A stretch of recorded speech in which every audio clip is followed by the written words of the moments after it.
দাগ থেকে যদি দারুণ কিছু হয় তবে দাগই ভালো। বিখ্যাত এই বিজ্ঞাপন থেকে কি একটু বেশি অনুপ্রেরণা খুঁজছে বাংলাদেশ? প্রধান কোচ ফিল সিমন্সের কথায় অন্তত সেই ইঙ্গিতই পাওয়া গেল। আমিরাতের কাছে সিরিজ হারকে মানসিকভাবে ভেঙে পড়ার কারণ হিসাবে দেখছেন না তিনি, বরং জানালেন এমন হার নাকি কখনো কখনো মনোবল উল্টো চাঙা করে তোলে। তবে তাতে প্রশ্ন ওঠে, জেতার জন্য আর কত হারতে হবে টাইগারদের?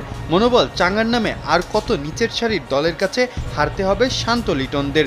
ঘরের মাঠে জিম্বাবুয়ের কাছে টেস্ট হার, আমিরাতের কাছে কিছুদিন আগেই টি-20 সিরিজ হার, ওয়ানডে র্যাঙ্কিংয়ে নেমে গেছে 10 নম্বরে। দেওয়ালে আর ঠিক কতটুকু পা ঠেকলে ঘুরে দাঁড়াবে বাংলাদেশ? ওয়ালটন আবারও মিলিয়নিয়ার অফারে ওয়ালটন ফ্রিজ কিনে আপনিও হয়ে যেতে পারেন মিলিয়নিয়ার।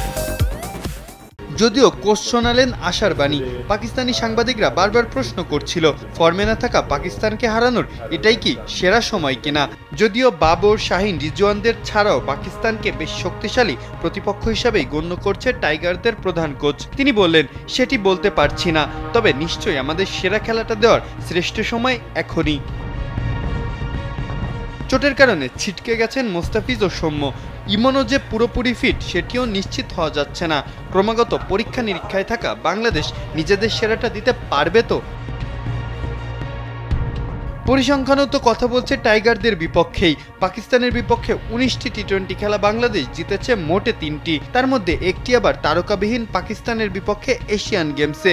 পাকিস্তানের বিপক্ষে টি-20তে সবশেষ বাংলাদেশ জিতেছিল 2016 সালে। আমিরাতের সিরিজ হার যদি আসলেই চাঙ্গা করে টাইগারদের, তবে তা আসলে কতটুকু? যাদের বিপক্ষে প্রায় 9 বছর টি-20তে কোনো জয় নেই, সেই পাকিস্তানের ঘরের মাঠে এবার কি সত্যিই জয়ের দেখা পাবে বাংলাদেশ? মাহফুজ আহমেদ, কালবেলা।